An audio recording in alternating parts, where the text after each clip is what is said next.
Pre-K will continue with the same model and format for winter spring 2021 as they've had now in the fall of 2020. K-12 students who have indicated a desire for face-to-face instruction will start 2 days a week with an abbreviated schedule beginning in early to mid-January under a hybrid model.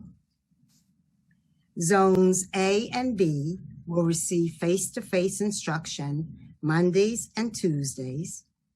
Zones C and D will receive face-to-face instruction Thursdays and Fridays.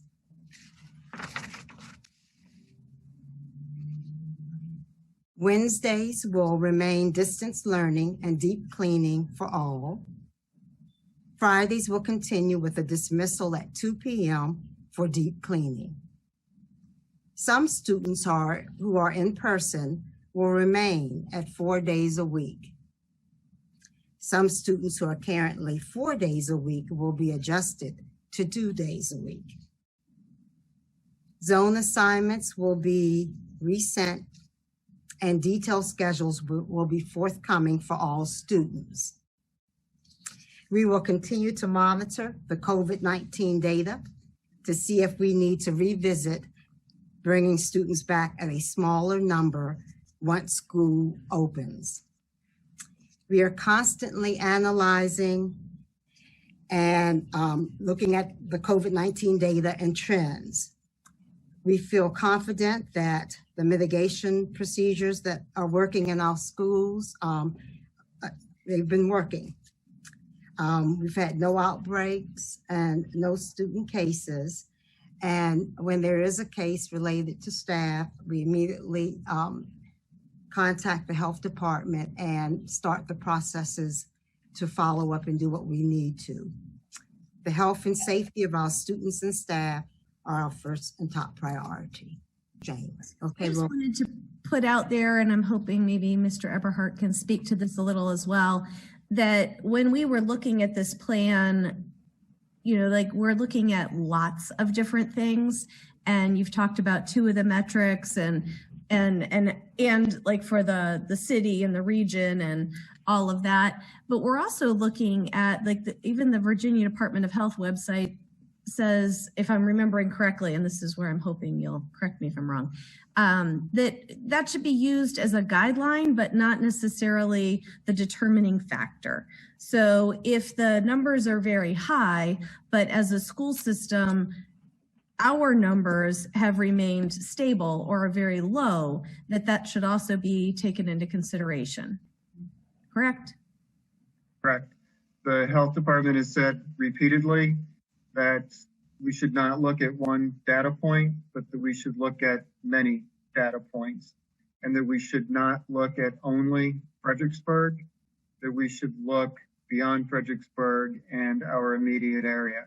And that may be Stafford and Spotsy, as well as Fredericksburg. It may be a larger circle to include Fauquier, Culpeper, Orange, Caroline, or it could be the whole region.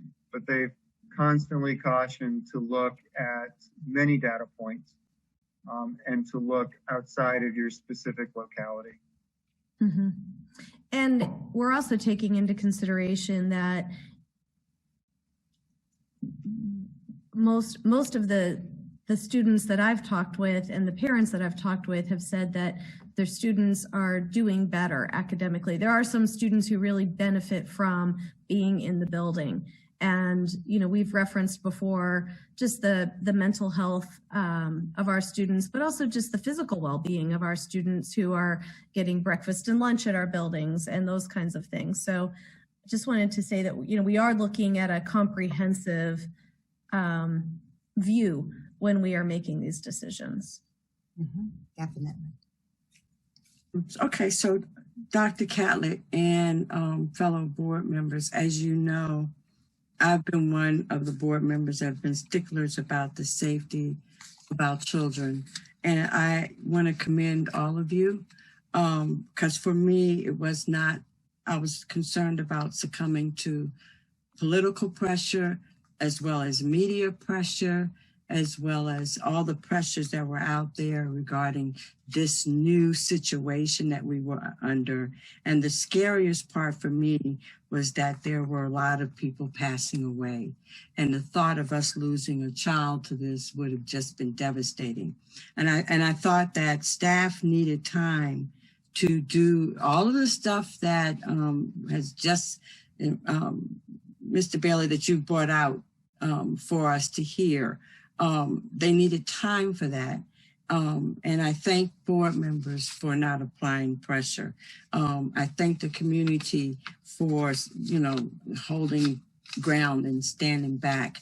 I am very comfortable about moving forward in whatever capacity our staff and our administrators and teachers feel we need to do next, because I think that the due diligence has been made to be concerned about our number one asset, and that's our children. So all of this cleaning and everything else that you're doing, you've done the research, and now, you've put everything into practice. And I am a lot more comfortable than I was from day one when we sat here and talked about what we were going to do. So I would just like to commend everyone. Saying a lot that Ms. K is comfortable. You got that right.